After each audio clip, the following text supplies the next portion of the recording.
Okay, so it turns out I forgot that Sean O'Malley testified on day 3, so we got to do that before getting to day 4, which is where, well, for me, I think that's where it gets good. Anyways, this is Sean O'Malley, direct examination witness. Yes, actually, no, wait. The deputy starts, state and spell your name for the record. Witness, yes, it's Sean O'Malley, Sean O apostrophe Malley.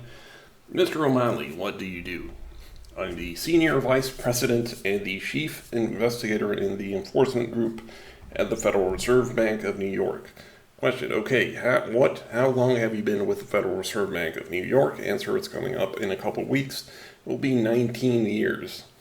So this is like a super expert on the Federal Reserve. Anyways, question, 19 years, and what are your responsibilities? It varies quite a bit, but my unit gets involved in a lot of investigations, regulatory investigation of banks in the anti-money laundering and sanction violation area. You get involved in a lot of internal investigations, blah, blah. Okay, so for us lay people, what exactly is the Federal Reserve? The Federal Reserve is the central bank of the United States, and he goes into a long explanation of what the Federal Reserve Bank is. You want to read that, you can. Okay, so how exactly is the Federal Reserve owned? Is it a government agency, or is it a combination of government agency and bank? Answer, well, it's a federal instrumentality, so it was created by Congress in 1913, and so there are members of the Federal Reserve, the banks. They have to keep a certain amount, and they do, in fact, keep a certain amount at the Federal Reserve, and those deposits are part of the structure, and they are actually the banks are part owners, in theory, of the Federal Reserve because they share in the Federal Reserve, but it's not ownership in the common definition of you can tell the institution what to do or direct the executives. That activity is with the Federal Reserve, the 12 regional banks, in coordination with the Board of Governors in Washington. The Board of Governors is actually not an instrumentality. They are actually part of the United States government. The reserve banks themselves are these entities that were created by Congress, and they are quasi-public, but in fact funded, as you described, by the sharers of some of the financial institutions. Question, okay, and so do any individuals like me or Ms. Volto, or do any individuals own or have accounts at the Federal Reserve? This is about the secret accounts. No, just depository institutions, or as I mentioned earlier, central banks. IMF, World Banks, things like that. So, Sean O'Malley, 19-year vice president working at the Federal Reserve Bank, says that no, individuals do not have accounts at the Federal Reserve. So, bad news for Randy and Heather. Question. So the only things, because they're not really individuals, the only groups that have accounts, personal accounts, are banks, are the central banks or depositories. You said depositories. Answer, depository institutions. Yes, okay. So it could be a credit union as well. Right. So does the Federal Reserve hold any secret accounts for individuals? Answer, no. Then they talk about rounding numbers. Okay, is it pretty easy to find Federal Reserve Bank's rounding number? Yes. So you mentioned that the Federal Reserve, part of it regulates ACH transactions, but without asking for a treatise on ACH. What is an ACH transaction? Then we got a whole explanation of what ACH is. Okay, can I just like to comment? They don't regulate the ACH. Okay, I'm sorry. So what? So what they do is operate a payment platform, and one of the payment platforms and services they provide is ACH services. There's also a competing ACH service called Electronic Payment Network, which is a private entity, run by a private entity. So I'm just going to keep mine to the Fed ACH program. And that's basically where I think most people like to keep it a little easier to understand. Then there's I'm not going to read the whole explanation. Talk about that with ACH you can cancel if you don't have approval, blah, blah. But they do talk about that there's a 2-day period for ACH, okay, and so that time period which you discussed is 2 days. 2 days that the banks will have to go to the other financial institutions to determine whether it's valid or not. Okay, so I guess bottom line, an ACH transaction is not instant. There's a 2-day period before most banks would consider it final. That's correct. We already explained why the 2-day period is important in this case. And so what you're saying is it can take more than 2 days. It might appear that way, but from bank A to bank B, if bank A is debiting or pulling money out of bank B's account, bank B has 2 days. Say there was an improper credit on my account and take it to the bank. And what are Fed wires?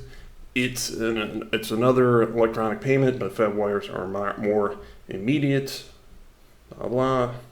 And so all federal wires with US dollars, do they go to the Federal Reserve? ACHs are usually free, while wire transfers cost $20 to $40. They explain why this is important later. And you may have already explained this, but how is FedWire different from ACH? The immediacy, blah, blah. FedWire basically FedWire is faster, and they talk about it later on. Okay, that makes it. So does USAA Bank have authority to pull money out of the Federal Reserve of New York if they're using the proper routing number? Answer, yes. Question is, through an ACH transaction? Answer, they would have to access the ACH system so they could execute that kind of transaction. Okay, so why is this important? Because the ACH, when Randy tried to access the account that he believes exists at the Federal Reserve, the TDA account, or whatever you want to call it, that would go through ACH. It would not go through FedWire. The transaction that went through, because it goes through ACH, it would take over 2 days to process. On the other hand, the transaction to buy the RV would go through FedWire, went through FedWire, so that's why it was instant. So there's two types of things. One was instant, the other takes 2 days. Then we got an important explanation here. They would have to have access to the ACH system so they could execute that kind of transaction. Yes, and then when the Federal Reserve in New York would check to see if it was a valid account, well, see, the first process they check is to see if it's a valid routing number, okay? Because if it's not a valid routing number, it will automatically get rejected. Now, this didn't happen to Randy because, of course, Randy was using a real routing number. That's why it wasn't rejected automatically. Okay, so if it's a valid routing number, then there's going to be an account number also part of that. But they won't know if the account number is right or wrong. The Federal Reserve System won't be able to determine that because that's going to be on the books and records of the party whose accounts are being debited. So when they execute it, that's why there's a 2-day window, so you can figure out whether the account number is valid or not. So ACH checks the routing number first and then takes 2 days to check the account number. The account number is not checked automatically, as a lot of people have been saying. And so if USA wanted to execute it, they could, as long as it was a valid routing number. They would be able to pull funds out of the routing number, blah, blah. But then that institution has 2 days to say either it's a valid routing number or nobody rejects it and they keep their money. But if in fact there was no account number there, if there was some other reason why, maybe they don't have funds in the account, or they try to pull it but the person has zero balance, the bank isn't going to give them credit, so they're going to reject them for whatever reason. They have to do it within a 2-day window. Okay, so specifically in this case, there was a Fed wire from USAA Bank to Whitney Bank on July 7th, and did I serve a trial subpoena? Yes. And then he brought the regular. So again, the $500,000 sent to Whitney Bank. Whitney Bank is a bank of the RV dealership. That was via FedWire. That's instant. He provides that. What else? Then, okay, and he testified. I think I asked you this, but does the Federal Reserve of New York have any individual accounts linked to people based on their social security number? They don't have individual accounts. They don't have accounts for individuals for any number. Okay, and are you familiar with the Federal Reserve System of New York? Again, this is also, again, about these secret accounts. This guy says, again, they don't exist. Then they talk about the Federal Reserve website. Does the Federal Reserve website specifically state that individuals do not have, that no individual has an account? Yes, I believe it's on the Federal Reserve Bank website, and it's also on Board of Governors website. Yes, and then they talk about a website. Could you read this document for the court? Please just basically where it starts at the does, and this is frequently asked questions. That's correct. So the question is, does the Federal Reserve maintain accounts for individuals? Can individuals use such accounts to pay bills and get money? The answer is no. Federal Reserve provides only financial services to banks and government entities. Individuals cannot, by law, have accounts at the Federal Reserve. And then there's, quote, a recent hoax circulating on the internet asserts that the Federal Reserve maintains accounts for individuals that are tied to the individual's social security numbers, and that individuals can access these accounts to pay bills and obtain money. These claims are false, and then he keeps reading about that. Don't need to read it because we've read before. Now, Heather gets her chance to cross-examine Sean O'Malley, and as usual, Heather starts by saying, without prejudice. I have a few questions. This is interestingly, Heather again asks him whether Sean O'Malley has military experience. She has some weird conspiracy about the military. Then they start to talk about this. It sounds like you got a lot of calls from law enforcement. Is there any time that the Federal Reserve would actually contact to the FBI? Yes, in fact, we did on this case in July 2017. We had a major ACH fraud being attempted on the Federal Reserve Bank, so we were in coordination with the FBI, and we were working with them on these matters.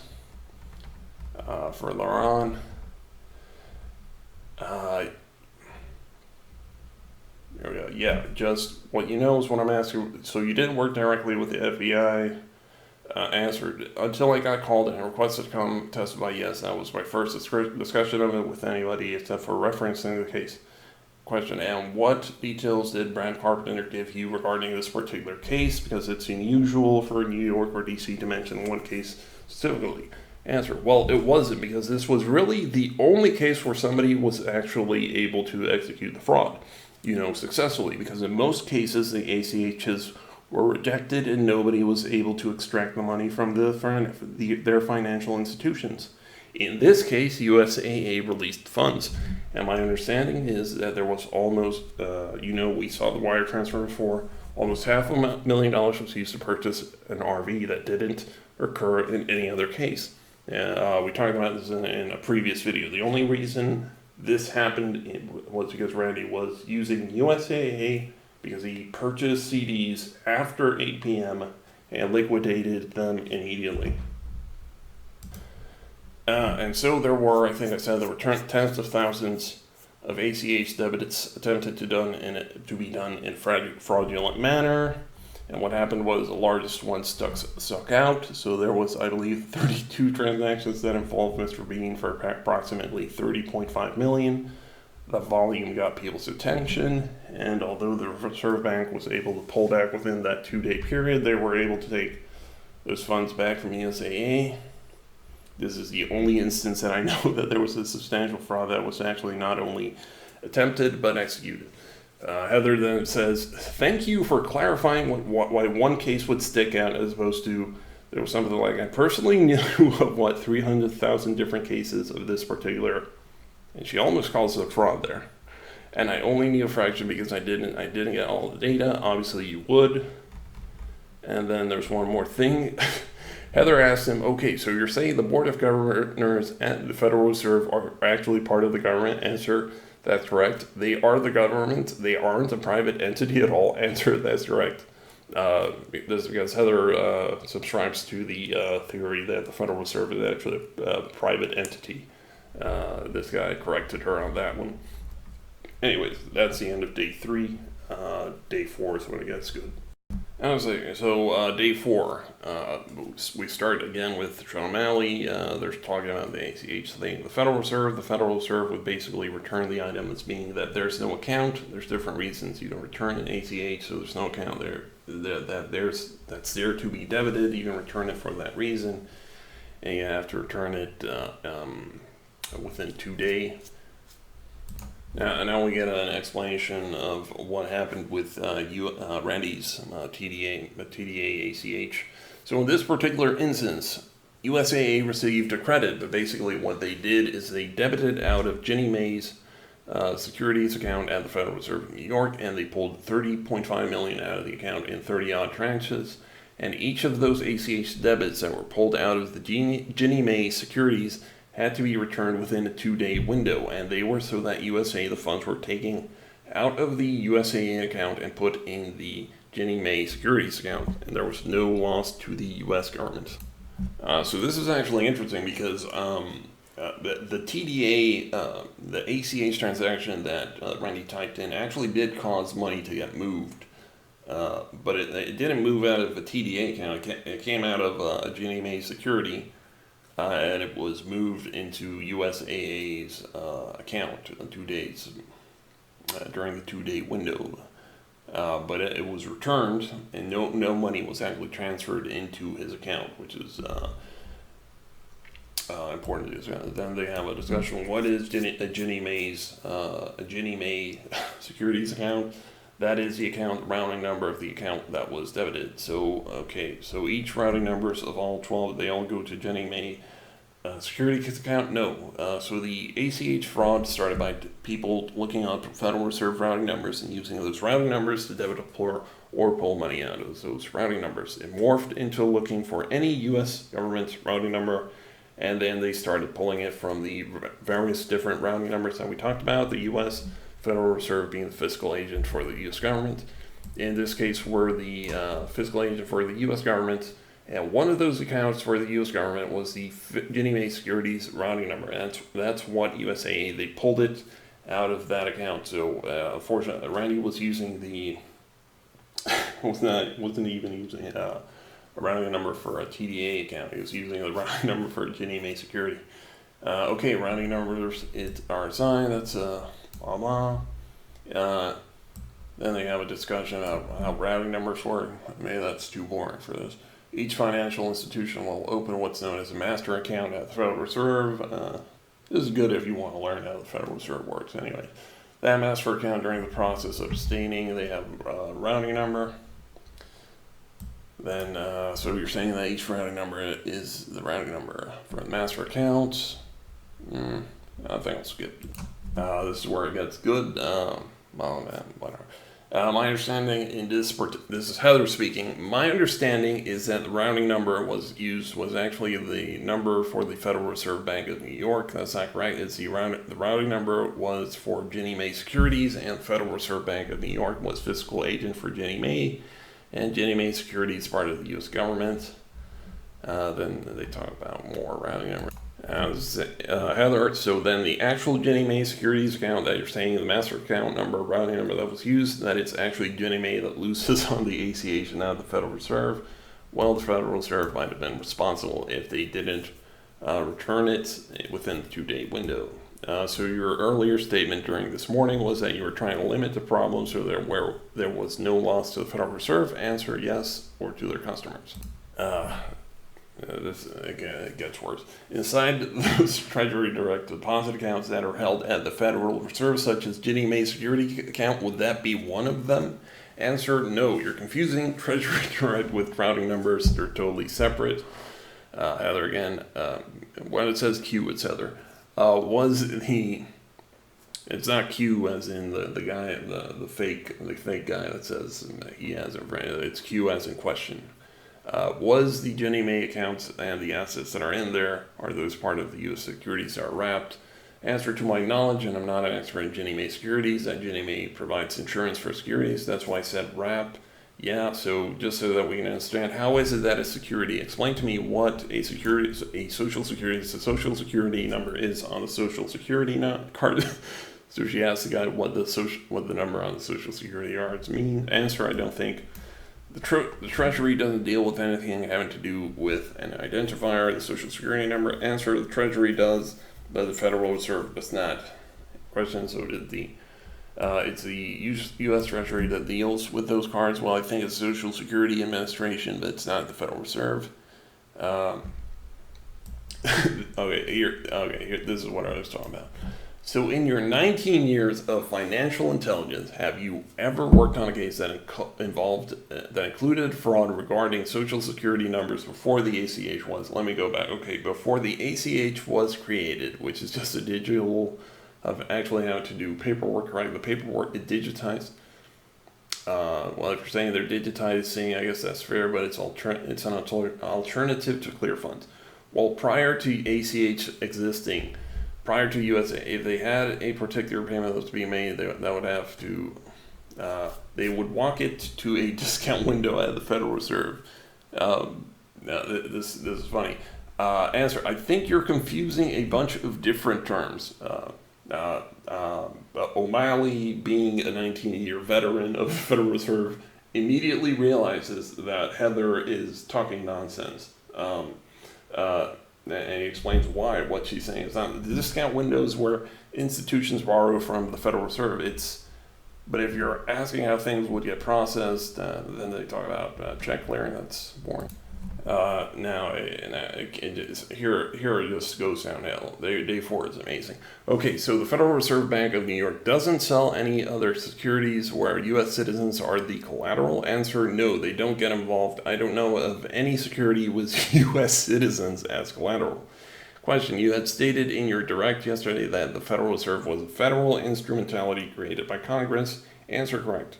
Question: and who created Congress? Answer: I don't know. You'd have to go back to the 1700s, I guess, you know.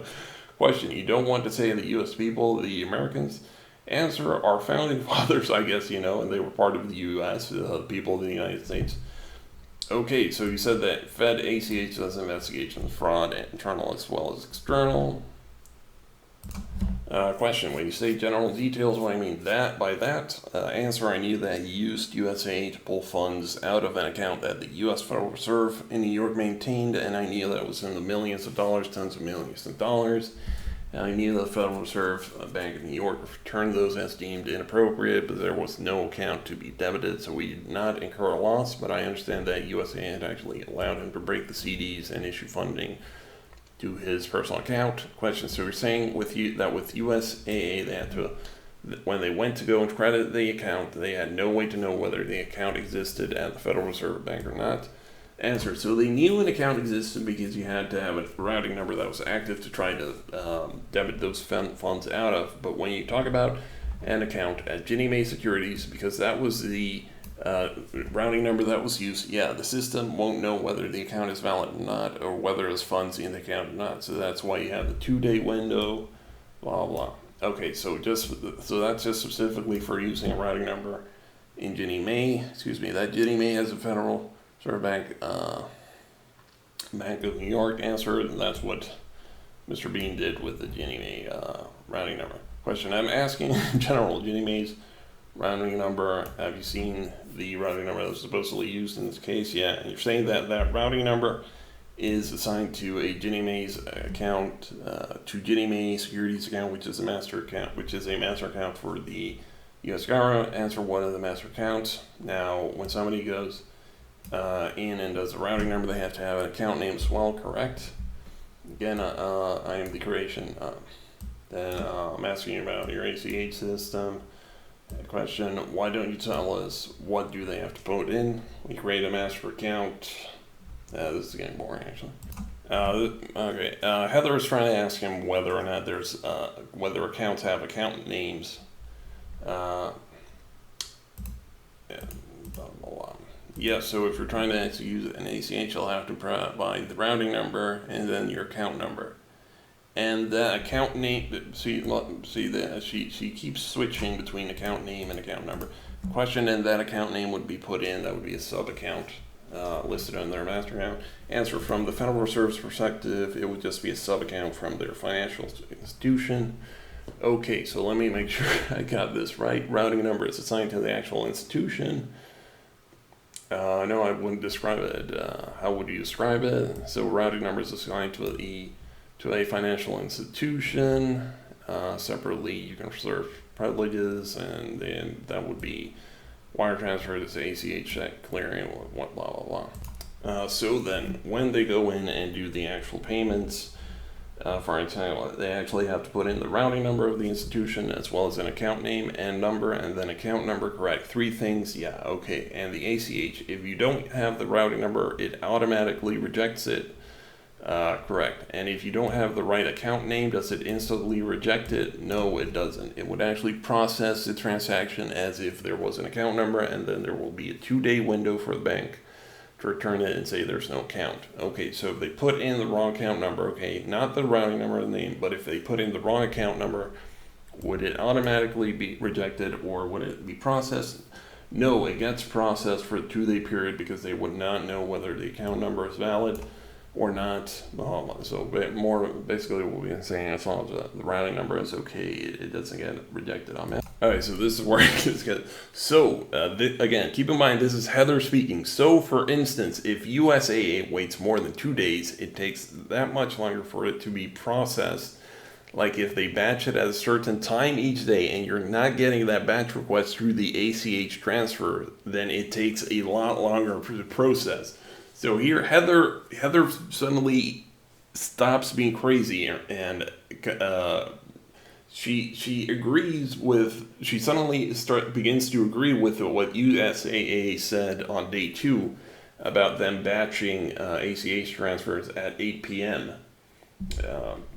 So, like if they batch it at a certain time each day, and you're not getting that batch request, then it takes longer to process. So she's talking about the 8 p.m. batching. Answer: no, I think the 2-day window, blah, blah. Okay, or return it. This is, now this is Heather. Sounds like a huge vulnerability is being discovered regarding ACH payment settlements and has allowed a risk of these types of situations like Mr. Beans and others who are not familiar with the banking system. Sounds like there's a lot of vulnerabilities that's inherent in the system. So here, look at this. Here she switches on day 4. This is what I was talking about. She switches on day 4 to argue that Mr. Bean and others, let's assume that's her, who are not familiar with their system, discovered a vulnerability.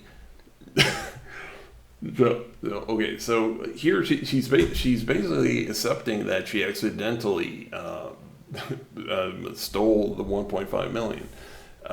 Would you say that's an accurate system? Blah, blah. Now again, keep in mind, this is Heather speaking when it says Q. Yeah, this is sort of where this whole thing sort of revolves around. It would take someone to know that the ACH system and know that it takes that there's a window there for that 2-day settlement period. They would actually have to know how the ACH system works and the settlement period works in order to be able to pull off some kind of scam like that, wouldn't they? So she's calling what Randy did a scam on day 4. I don't know. I mean, I don't know what's in the minds of people who do it. In fact, if someone who didn't know, excuse me, this is Heather again. If someone didn't know how the actual system worked for ACH and the facts, you didn't provide. No, that's not him. Who was that? These exhibits which I provided were not provided. Well, anyways, going on. Again, continuing with Heather. Would you say, sir, someone that didn't know about how the ACH system actually worked between pulling and credit and all that it's not easily something that hasn't been a problem since ACH existed? Is that correct? There is not. He doesn't realize what the question was. Is it? Well, if you read it, it's a nonsense. Let me rephrase. I apologize. Yeah, this is. Here we go. Here. Okay, and David, would you be able to, okay, so Mr. O'Malley, just so we can go through this and understand it, because obviously there's a vulnerability here and there's a lot of people at risk. Would you say that there's a lot of people at risk due to the scam? A lot of financial institutions are at risk. What about the individuals who believe it's not a scam and the information that they're relying on? Would you say they're at risk? I would say that people initiating scams are not victims, they're the perpetrators. I would agree with you, but I'm saying the ones actually relying on information that was released regarding the process, well, if it's released by some guy on YouTube, there's no reason to believe. If it's released by some guy on YouTube, there's no reason to believe it's accurate. Then she talks about Federal Reserve circulars, money mechanics, which is a popular it's a popular document that's used a lot by these people because they misconstrue it to mean that you can get free money. Maybe we'll discuss it another day. All right, so here's where Heather tries to shift the blame to Harvey Dent. Question: so you've reviewed the video from Harvey Dent. You've stated you've seen the YouTube video. Answer: there's Harvey Dent put many videos out, but yes, I've seen some of the videos. I will narrow that down. Have you seen the video that Harvey Dent supposedly put out on July 1st, 2017 regarding using your secret accounts? I've seen Harvey Dent, blah, blah. Was it around July 1st that these ACH problems started to be incurred? Now, you stated when this Harvey Dent video had come out that the public in general should have called the Federal Reserve. They shouldn't have just believed it. Well, I think a lot of people were just greedy. They figured they could make a quick buck, blah, blah. You call them greedy, and for most, I said many of the people were just greedy, yes. And in their greediness, they went to pay off all their debts and their cars. Some people were doing that. So if someone believes that they were actually accessing funds that they belong to them, you call that greedy. Certainly fraud. I think. These accounts that don't exist. Well, fraud requires intent to steal something from someone else. I think if fraud requires intent that somebody wants to steal from somebody else, and if these people believe that the funds that they were actually using belong to them, then there's no intent to fraud, correct? So she's trying to she's trying to argue that she got tricked by Harvey Dent. Well, when I look at that video, it does not seem plausible to me. I look at it, this is such a scam because there be people that are so gullible, blah, blah. Then she talks about TARP. When you say outreach to the public, is that in putting out an announcement that there's a scam, Is that having FBI go arrest people without explaining the issue to the people? So here she's complaining that Randy was arrested without the Federal Reserve explaining that it was a scam, which is, of course, nonsense. The Federal Reserve did explain that it was a scam before the arrest. So basically, she's shifting the blame here. Well, my concern is that you have this problem, it's huge. Obviously, Randall Dean's case, you said suck out more. Okay, how many people do you think watched that initial video that got sent out by Harvey Dent? He said that he doesn't know. Question: how many cases are you aware of? Well, you're asking me about scams. Asking about this particular one. This isn't in they talk about the announcement. Okay, is this the only thing that you've put out regarding this particular scam? No. So keep in mind what a giant switch this is. Now she's admitting that the TDA thing was a scam.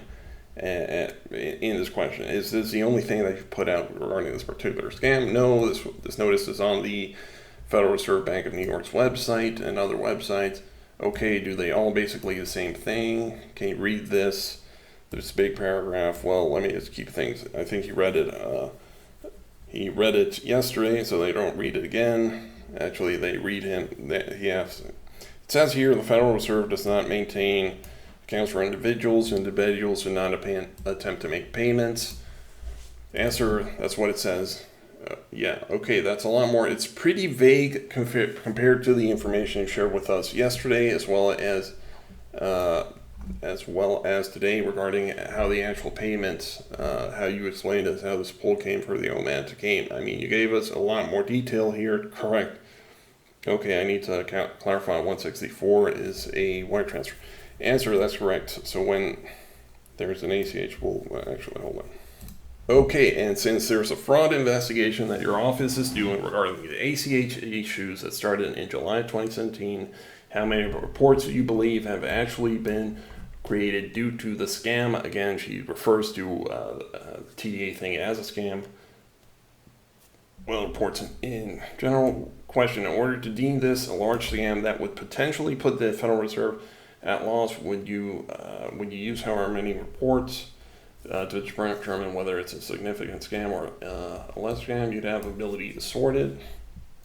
Would you consider this particular scam to be one of the largest that have occurred in Federal Reserve history, certainly for July 2017. And did it include people from all over the United States doing this particular scam? I believe so. And did it include people from all over the world doing this particular scam? Again, she's admitting that the whole thing was a scam.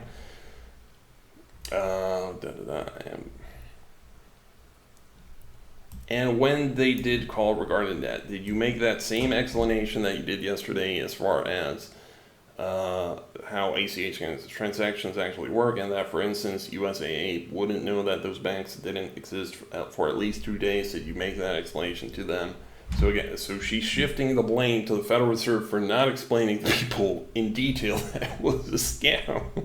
Here she puts it in black and white. I'm going into the intent that there is no intent. There's a fraud not only committed on the Federal Reserve and possibly member banks, but also on the people such as Mr. Randall Bean. Let me finish, blah, blah. Okay, so they come back from lunch. Okay, Mr. O'Malley, we were discussing about the scam, the specific scam in July 2017. So between day 1 and day 4, she switches 180 degrees and agrees that it was a scam and that the accounts did not exist. But her excuse is that she didn't know that they didn't exist because Federal Reserve didn't explain it to her. Okay, Mr. O'Malley, we were discussing the specific scam. Did you say this particular scam was initiated by this video that someone called Harvey Dent put out the initial video on July 1st? Cancel. There's a high probability of linkage. So she shifts to blaming Harvey Dent for the scam. Thank you. During certain codes would have been given. Then they talk about return codes. Would one of those account return codes be account does not exist? Account does not. Yeah, I believe it was R03. The code itself, R03. Yeah, I think so. I think that's a code that was used on Mr. Bean. All these transactions that were returned for Mr. Bean. So Randy's ACH transactions returned R03. Account does not exist. Is that in regards to the CDs funded by ACH? Right. So again, the account did not exist. Okay, because obviously the FedWire one that you brought in is a totally different system. Okay, so let's go back on July 1st. We had this massive video going out, particular process, and I said around 300,000. Those are just the ones I knew about. You said 10,000s. Is that correct? And those tens of thousands include ordinary Americans, tens of thousands of people involved in the transactions. Are you aware of whether or not they had seen the videos by Harvey Dent? I don't know. Did the Federal Reserve take any action to take this video off YouTube? Yes. There were discussions with the FBI and folks who control YouTube. Yeah, we control the posting. Was the person that made that video, was he investigated, interviewed by the FBI? I don't know. Do you know whether the individual by the name Harvey Dent who made that video or that he was going to be arrested? I don't know whether he was or not. Well, it's pretty clear from the data that you have shared with us that there was an inherent vulnerability in the ACH system. Would that be an accurate system? I would say that these individuals exploited a vulnerability. I'm not going to get to that question in a moment. Is it evident that there was a vulnerability inherent in the system?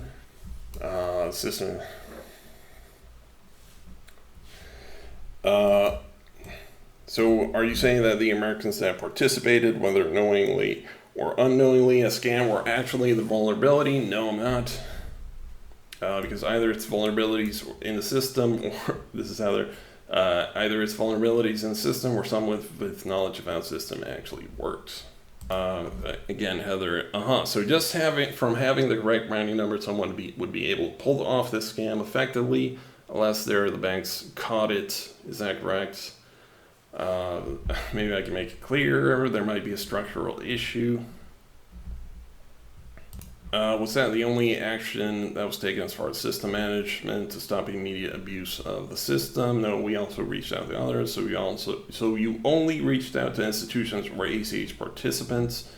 Answer, well, we also notified the public by putting it on the website, and that would be one of the notices we just went over. Answer, yes. Okay, I believe that 162.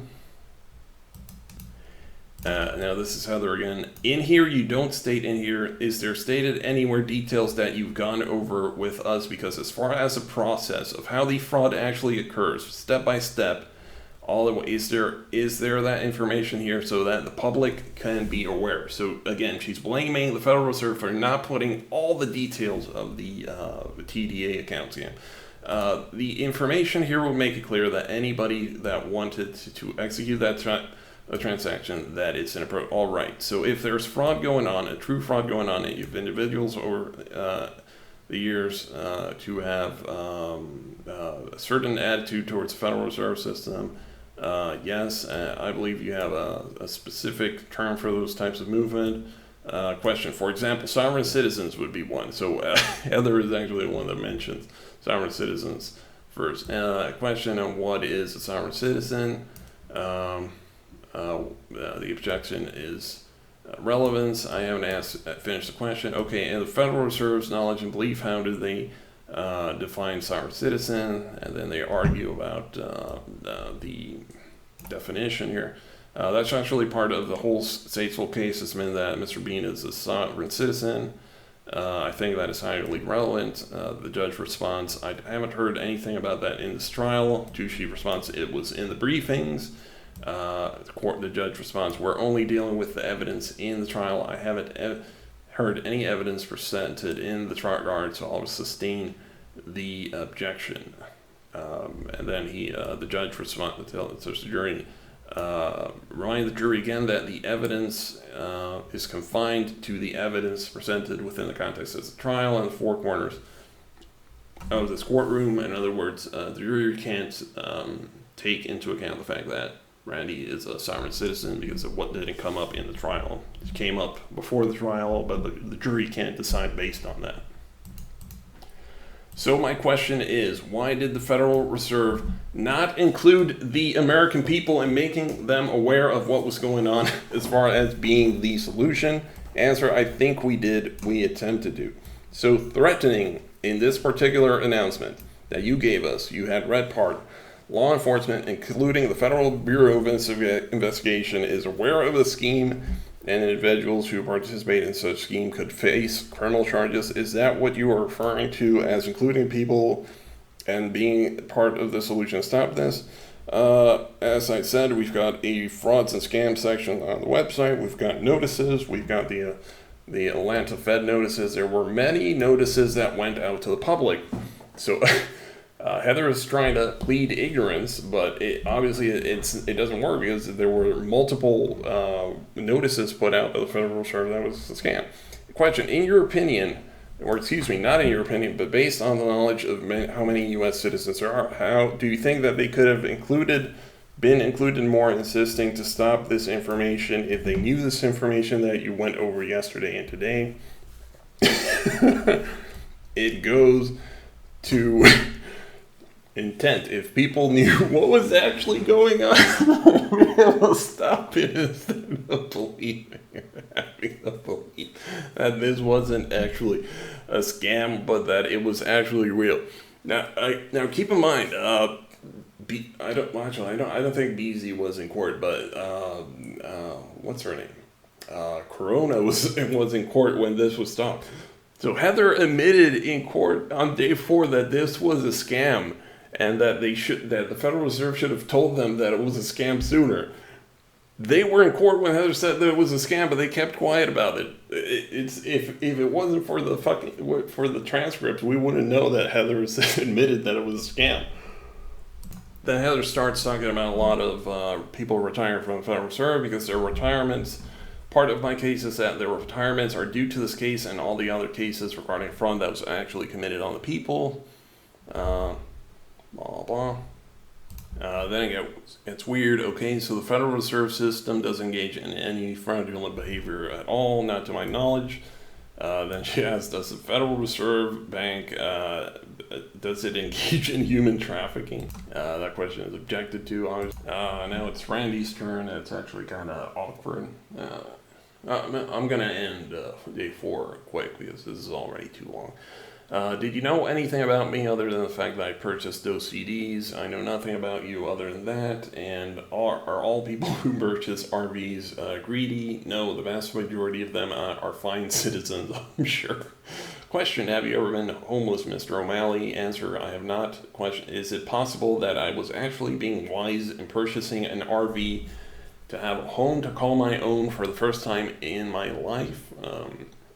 So this is a bit sad moment here. Randy, this is the first house that Randy actually purchased. If you used it with your own funds, that would have been fair. If I felt that those funds were mine, would that not be a legitimate reason to purchase the home? So here Randy is pleading ignorance that he thought the funds were his. He's not arguing that the funds were actually his. He's arguing that he thought the funds were his.